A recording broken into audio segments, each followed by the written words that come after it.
4th, 2021. The chair recognizes the gentleman from California, Mr. Ruiz, for 30 minutes. I ask unanimous consent that all members have 5 legislative days to revise and extend their remarks and include extraneous material on the subject of my special order. Without objection, so ordered. Madam Speaker, I rise today to tell the story of my constituent, Jennifer Kepner, and to call for immediate action on the most pressing public health issue facing our veterans: toxic military burn pits. 4 years ago, I met a veteran named Jennifer Kepner at her home in Cathedral City, California, in my district. Jennifer, a 39-year-old mother of 2, was one of the most inspiring and brave people I have ever met. And that kitchen table conversation was one of the most impactful conversations in my life. When I met her, she was cachectic. You can see her bones. She was wasting away. She was battling pancreatic cancer on chemotherapy. You can see the port in her chest, and you can see the loss of hair. And she was still very full of energy inside to tell her story and sound the alarm. Her doctor linked her exposure to burn pits during her service overseas. You see, she was described as a health nut, as someone thin, healthy, who liked to run and jog. Her friends would say she was one of those crazy people that would wake up at 4 in the morning and go on a 5-mile run routinely. So when she came down with pancreatic cancer at such a young age, her physicians looked at her DNA, her family history, and they concluded that the most likely cause, given her low risk, was her exposure to toxic military burn pit smoke. I sat with her in her home as she told me her story. She told me about her military service as an Air Force medic, caring for our men and women in uniform who were injured or sick. You see, she was stationed at Balad Air Force Base in Iraq. She told me about her husband and their 2 children, Adia and Wyatt, who she loved so very dearly. And she told me about burn pits, these huge fields where military burns trash, anything and everything, including batteries, jet fuel, and medical waste, and plastics, and other hazardous material, causing service members to inhale toxic chemicals, carcinogens, and particulate matter. They call it the crud, you see, because after a long day in the desert, serving our country, they go to their camp wanting a little rest, and they smell this black toxic chemical smoke, and they get the soot in their face, in their nostrils, in their throat. They have itchy eyes, runny nose, a sore throat, they cough, and that's just another day at a base serving our country. Jennifer spent her last month as a leading voice for her fellow veterans exposed to burn pits, which she called the Agent Orange of our generation. Wow. The Agent Orange of our generation.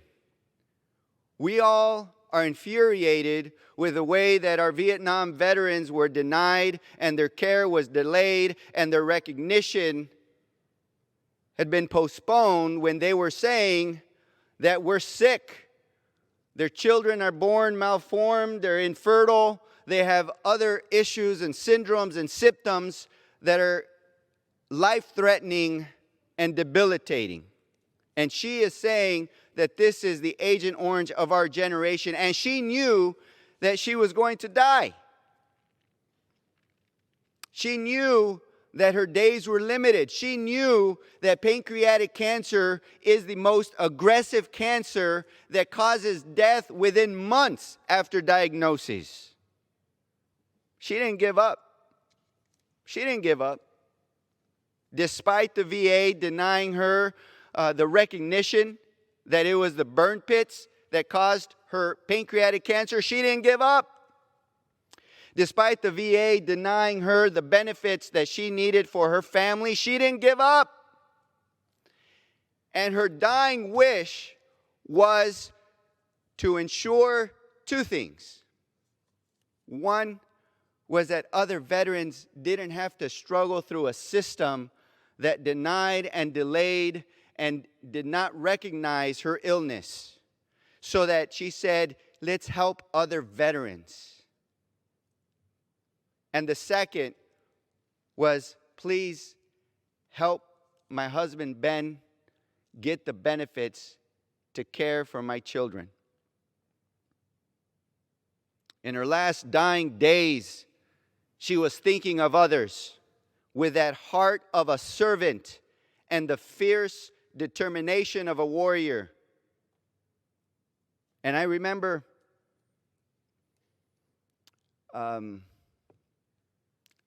getting the call when I was in my district office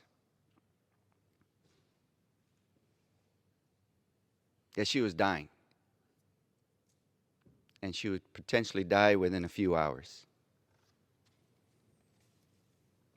And I fell to my knees and I cried.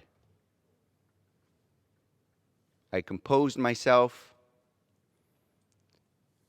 and I thought, as a physician, there's only certain things that I can do in the art and science of medicine. But I know that there's a greater healer, that there's a greater power, and perhaps this is what I can bring to serve the family at this moment. So I invited my pastor, Gerald Sharon, to come with me so we can pray with her on her deathbed. And there she was, taking her last breaths. Her mother was there crying. Her husband was trying to keep it together. Her children were at her side. The youngest one was too young to understand what was happening. The older one, the daughter, was a little more aware, but she was trying to keep it together. We did our prayer, and she died on October 18th, 2017. And since then, it has been my mission to make her vision a reality. Her story drove me to found the bipartisan, bicameral Congressional Burn Pits Caucus with my friend and colleague, Congressman Brad Wenstrup of Ohio. Her story inspired me to work with brilliant minds across the aisle, like my friend who's sitting here, Representative Gus Bilirakis, who cares deeply about this issue, to introduce legislation in a bipartisan manner.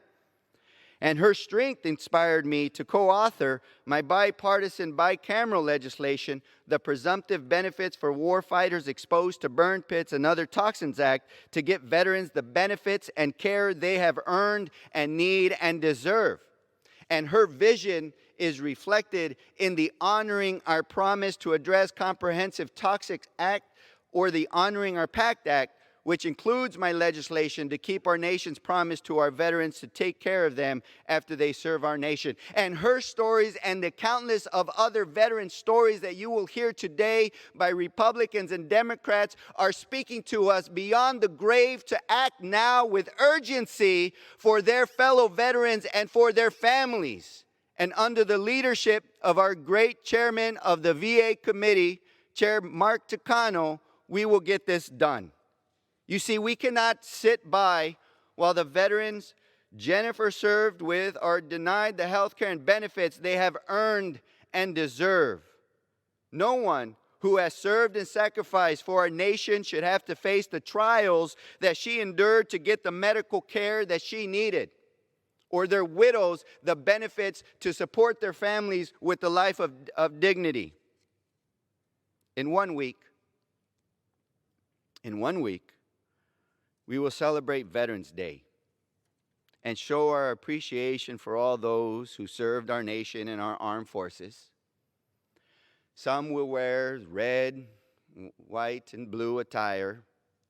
Some will even go as far as to make public displays of hugging a flag.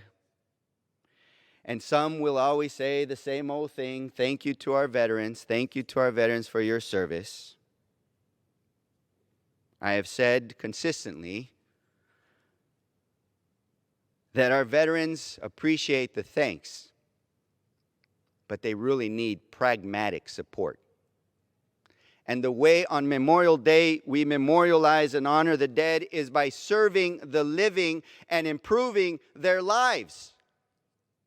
Look, they might have survived the battlefield, but they are dying from their exposures of a self-inflicted Department of Defense wound to our men and women in uniform by using these burn pits that, by the way, are illegal and banned in the United States precisely for their public health hazards.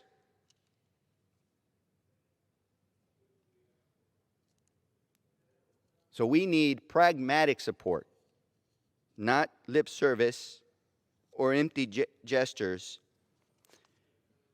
in our appreciation and celebration on Veterans Day. We must act now and get our veterans the health care and benefits they've earned when we sent them to war for our country.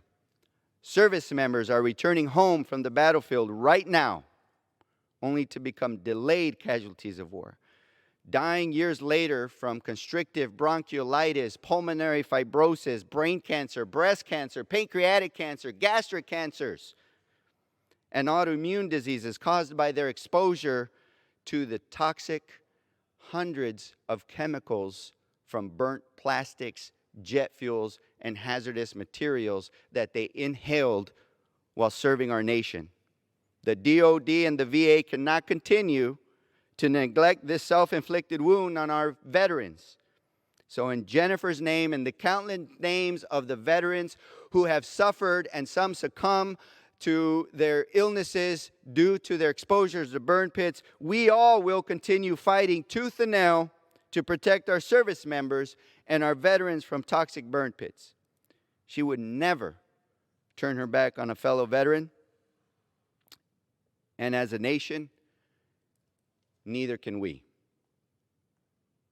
So with that, I yield to my friend, my neighbor, and the chairman of the House Veterans Affairs Committee, a true champion for our veterans and the sponsor of the Honoring Our Pact Act, Chair Mark Takano.